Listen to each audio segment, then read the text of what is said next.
Chapter 20, Friends. Your left shoulder is moving a little slow, my man, Vega yelled to me.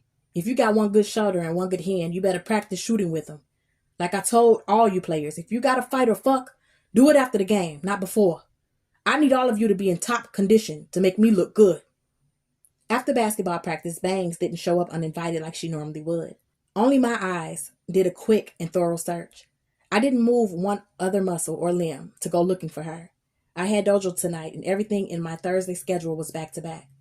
I left the gym in a pack with the others and headed down the steps to the subway with a few of them. I jumped on the train and headed to the dojo. On the street outside the dojo, I could see Amir. He was coming from one direction, and I was coming from the other. Other fighters walked up and pulled up one by one and entered the dojo. I stood waiting for Amir to reach me. Meanwhile, the caddy pulled up smoothly. I watched as Amir seen the caddy from a distance. Then he dropped back some and sidestepped and waited for Chris's father, Reverend Broadman, to pull off. I wondered why. "What's up, brother?" Chris gave me a pound. "I see you got your chauffeur service in full effect," I kidded him. "Yeah, I got a ride here, but I got to get the train home. Tonight the Cosby Show is on, and my father watches it with my mother and little brother and sister religiously. I mean, nobody can schedule anything when that show is on." "The Cosby Show?" I repeated. "Come on now. I know you heard about it before and seen it too," Chris said. "I ain't seen it," I assured him. "Man, there's a girl on that show I'm going to marry, Lisa Bonet. Damn, she fine." "Let's go in," Chris said, grabbing my injured arm. "Amir's coming up now," I pointed. 2 black eyes and a busted lip. That's what Amir was hiding. "What the fuck happened to you?" Chris asked first. "Who we gotta see?" I asked Amir seriously. "Whoever did this shit to you, we gotta see him. We could do that tonight. We could do that instead of dojo." I was running on immediate reaction. "It ain't like that," Amir said calmly. I was used to him being the one who's hyped up and me being the one who's calm. Now there was a reversal. "You saying it's not like that. Your face is saying that it is like that," I told him. "Let's just find out what happened first," Chris said as he threw his rational thinking in. "If we skip dojo, we can go get some pizza and see what's up with all this. Come up with the plan." "All right, I'm down," I told them. "You're going to skip dojo?" Amir smiled through his mangled face. "You look like you need to skip it also. Besides, my shoulder is a little fucked up. I need to rest it before tomorrow night's game." "What happened to your shoulder?" Chris delved. "Nah, it's just a little something. It's nothing." I dodged.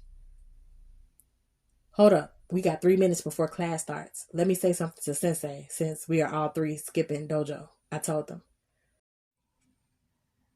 "I'm going to chill out here," Amir said. "Me too," Chris agreed, as though Sensei was our father, who the 2 of them were afraid to confront, disagree with, or disappoint. The usual advanced fighters were on the floor waiting for our teacher.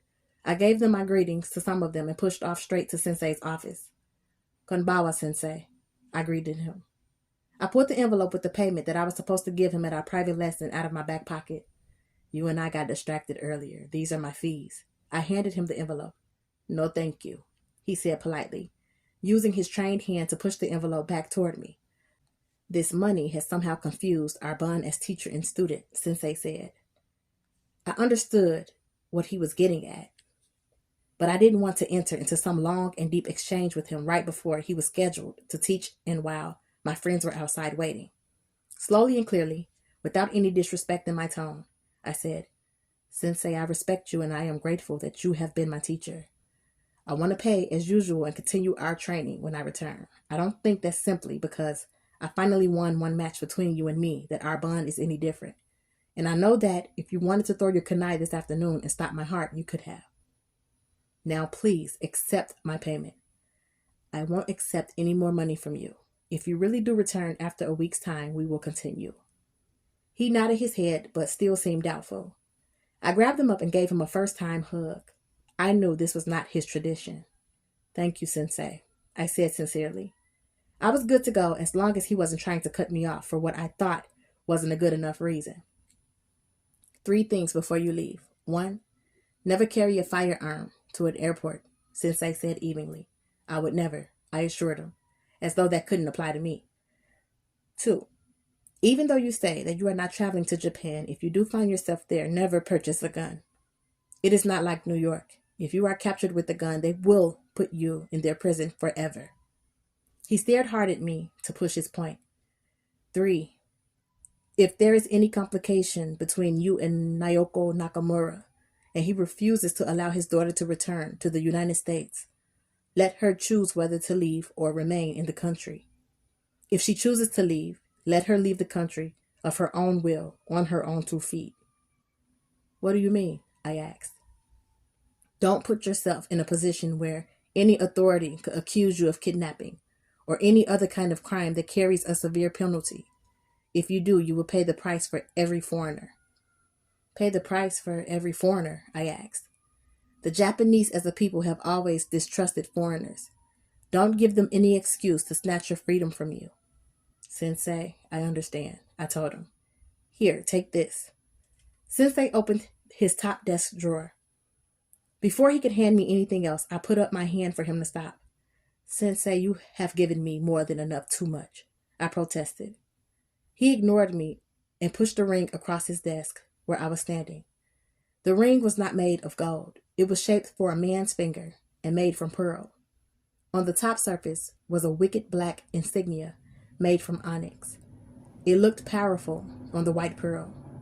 On second look and second thought, I could tell that the ring must belong to Sensei because the size of it was definitely for him. I looked down at my own big hand. Sensei, watching me intently, said, "Wear it on any finger. Just be certain to display it. In Japan and in many Asian places, this ring will win you favors that otherwise would be forbidden. Possessing it may allow the impossible to happen. It may even save your life." I listened, but I didn't believe in charms and material items that supposedly have superpowers, although the ring was nice looking. I knew I could not refuse him without causing further insult. I accepted it and thanked him. Sensei said, "Sayonara." Sayonara. It was the word I hated most coming from my wife's lips. I paused and felt a chill. Sensei walked toward the class with a slight limp. Amir and Chris are with me. They will both miss class tonight also. Of course, Sensei said. They are your friends. Let them bid you farewell. We walked away toward our regular pizza spot. At a newsstand, Chris tossed $1 for some cheap children's sunglasses. Here, put these on, he joked Amir. Fuck it. It's about to be dark. I don't need them, Amir said. But then he put them on, just to go along with Chris's joke. At least you picked the right color, red. Amir cheered, fucked up, but still thinking about his ball team. I was silent and thinking on how both me and Amir would be playing tomorrow night's Hustlers League games, with injuries, a slight handicap.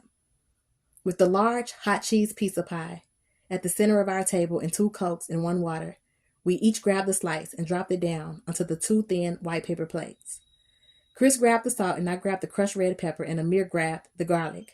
Instinctively, I whispered, Allah, Allah, Ihla, Allah, Muhammad Rasulullah, over my slice before I bit into it. So why are you hesitating to do something about your situation? I asked Amir. Or is it that you already took care of it? If you already took care of it, you don't have to speak on it. But if you let somebody do all that shit to you, they'll feel crazy confident and come back and finish you off if you don't get them back first. I warned him. Does the cat that did that to you live on your block or is he on your team? Is he somebody you're going to come across again and again? Chris asked Amir. It's somebody who I have to see, no doubt, Amir confirmed, being vague. Oh shit, Chris muttered. Who is it? I asked, pushing for details. It was my pops, Amir said, and then smiled. His busted lips split and discolored. No way, I don't believe that. What happened? Chris asked.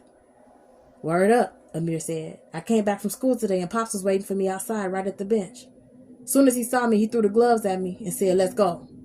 Amir looked as though he was reliving it. I wasn't scared of shit. You know a young nigga be wanting to kick his father's ass from time to time. We just never get a real opportunity, but we wish we could, right? Chris looked puzzled. Then he broke out and laughed, a short, nervous laugh. True. I wish I could take a swipe at my father sometime, but I know it's impossible, Chris said sincerely. Nothing's impossible, Amir assured him. So what happened? I asked, pushing further. So we went down to the basement in my projects and shit, and I was thinking like, I didn't want to use the gloves. I'm not no fucking boxer. I wanted to use our bare hands. My pop said, keep the gloves on. Raise your fist up. You're not going to use the karate I paid for on me. Amir imitated his father's cool old hustler's voice. We all laughed some. So we start boxing. That's my pop's thing. So he's getting the better of me. Then he started feeling himself and pulled his gloves off and just laid into me. Next thing I know, he started punching me in the face, raw hands and all. I tried to block his jabs and swings, and restrain him and control him, but it was like the old nigga was having flashbacks or something, or some dude who had done him dirty in the past. I mean, I'm his son, right? But he is really trying to crush me. I got some good shots off on him too, but I wasn't trying to lay him out. I wasn't trying to finish him off. I know I could have if I threw my heart into it. I wanted to punch him in the face a few times, but not injure him or kill him. I mean, we both got to live in the same house together, right? Amir might as well have been performing in the play. That's how he told a story. He made anybody wish they was there. He used all of his talking skills, gestures, and energy to make you feel like you was there. Chris was amazed and entertained. I, on the other hand, didn't deal with it like that. I could not imagine actually fighting with my father. I definitely couldn't imagine trying with any real intent to punch my father in the face, scar him, whip him, or even to win. I mean, my father taught me various fight moves when I was real young, but the way Amir's face looked, this was no joke. It was real difficult to get my mind around the idea that his father tried to do him something extra dirty. So what happened? I pushed Amir to finish telling his story. Afterward, we both went upstairs like it wasn't nothing. When my mother got home, she went off. My father told her, "Stop with your drama already. You know boys fight. The son had a fight in school and obviously he lost this one time. It happens." "What did your mother say after that?" Chris asked. "She asked me if I had a fight at school. I told her, yeah, but don't worry about it. You should see the other guy." Chris and Amir laughed again. After some seconds, I asked, "But what was the reason? Why did your father want to attack you like that?" "Oh, 'cause I fucked this little girlfriend," Amir said casually. "The girl I saw at your apartment yesterday?" "Not the girl Dana, who was on the bench with me when you rolled up." "I know, the one that was sitting on your bed." "Yeah, her," Amir confirmed. "I thought you said she was one of your girls," I reminded him. "Nah, she was really looking for my father, and I knew it, and my pops knew it too.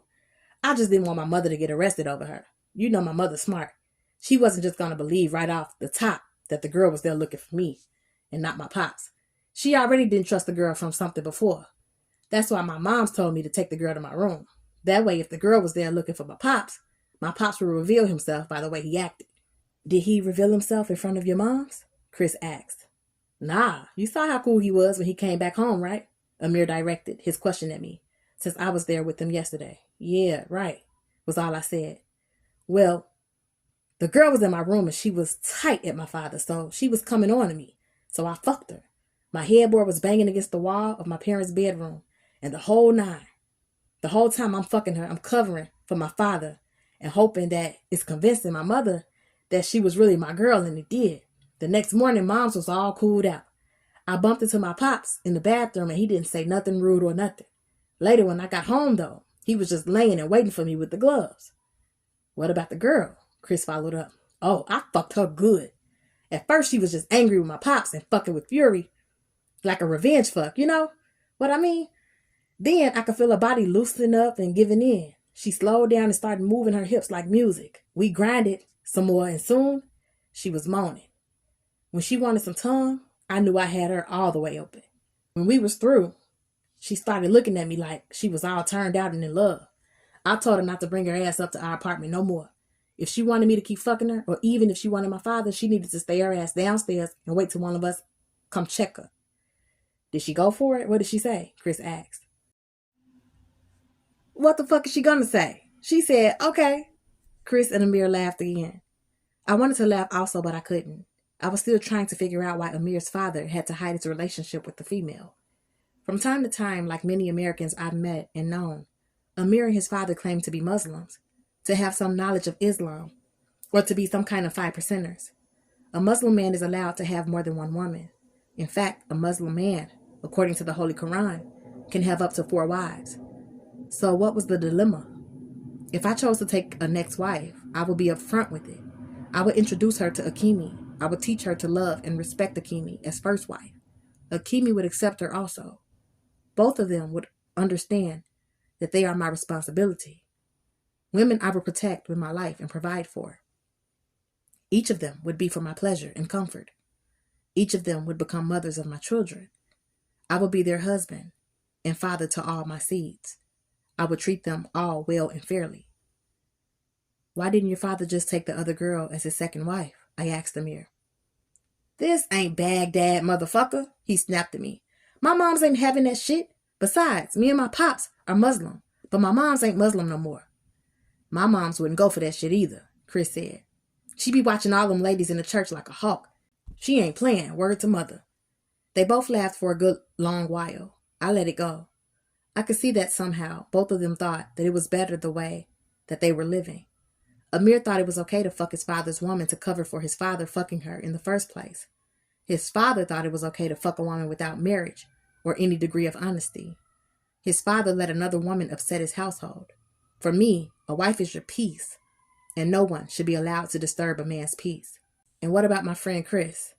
What if his father chose a second or third woman from the congregation? Would it be okay for his father to go up in them without marriage or acknowledgement? Would it be cool and acceptable to the church people as long as no one discussed or exposed it?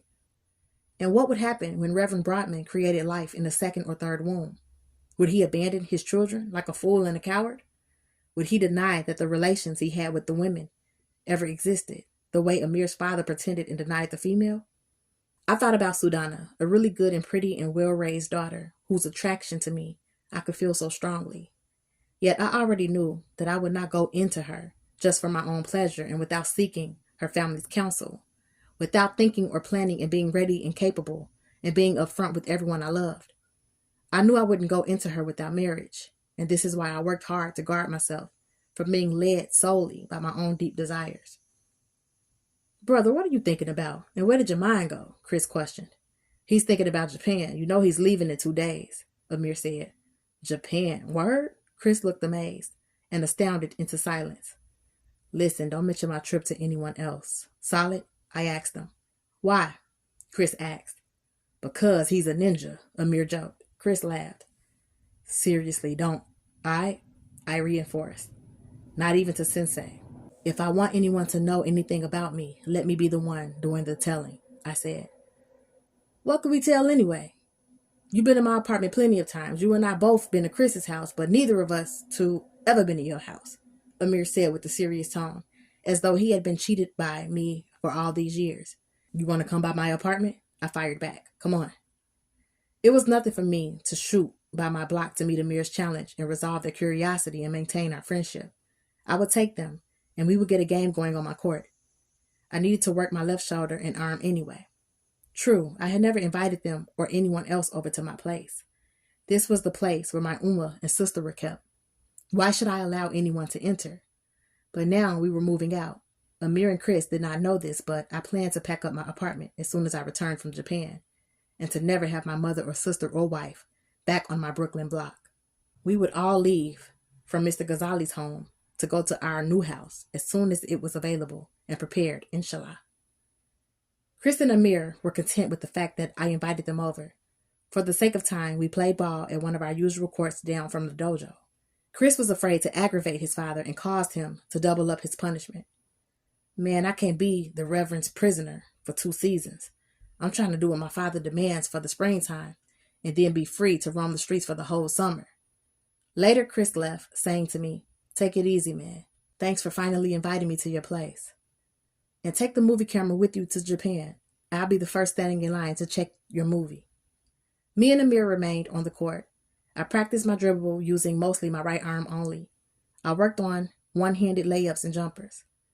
Let's put some money on tomorrow night's game, Amir suggested. Why? I asked. 'Cause we both in fucked up condition, so let's see who the best man is between us. Which one of us can persevere through our injuries and come out on top? He smiled. He was always so hyped up to make a bet. What if we both win and come out on top in our games? We both playing different teams anyhow.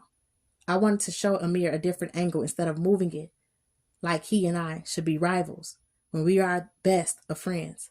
Besides, your injuries are on your face. That's not going to interrupt your mean-ass jumper. Don't sleep. I use this face to get a lot of shit accomplished. It'll be hard to talk shit on the court when I look like I got Brooklyn mobbed. That's why I didn't want to go around your block tonight. Them cats around your way seeing me for the first time and shit would be looking at me like I'm an easy Vic. True, I admitted, but I would have held you down. I wouldn't have even came out my apartment tonight if it wasn't to go to the dojo. I knew you and Chris would show up, so I showed up, Amir said. Yeah, or is it more like you hiding from your pops? We both laughed. You kinda good at catching shit. I'm definitely trying to stay out his face for a few days. Tonight I'ma crash at this female's house I know. Her mother works the night shift, she told me. Amir, I hate sleeping alone. He imitated the high-pitched voice of a stupid female. Then he laughed and even hollered. I told her that tonight I'm going to help you out. You could stay by me tomorrow night. Come by after your game, about 11:30 p.m., I offered. Good looking out, he accepted. Small bet, 100. Amir was back focused on a wager. Do you even have $100? I fucked with him. You foul, nigga, he said. 100. If I win, give this $100 to Sensei at your next class. Tell him I said please hold my spot till I get back. Just pay him and remember not to tell him nothing else. I handed Amir the same envelope I tried to pay out to Sensei earlier. Amir took the envelope, flipped it open, and checked inside. He saw the money. Slow down, you acting like you won already, Amir complained. I don't plan on losing, not ever. You know that. Every man is losing something sometimes, Amir philosophized. I know. I just said I never plan on losing. A man who plans on losing loses every time.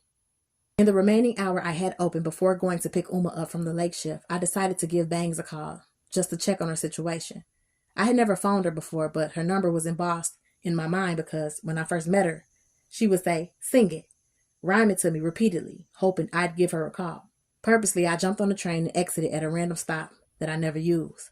I selected a random telephone booth. When I pressed the first number, I saw one dude here and one dude there watching the booth as though it was their private house phone, and they were all expecting a call. I pressed the other 6 digits, disregarding them. Hang up the phone. I heard a male voice yell over the line before whoever picked up could even say hello. It might be Grandma calling from the hospital, I heard Bang's voice say as though she was holding the receiver down against her side instead of right to her ear. That's why you got that speed knot on your head, 'cause you always talking slick, the male voice said. Hello, Grandma? I heard Bang's excited voice say, as though now she had the phone to her ear. Then the phone dropped and I could hear hands dragging it back and forth and then click. I knew who the male voice belonged to. I had heard it before and it wasn't one of the young fools from around her way.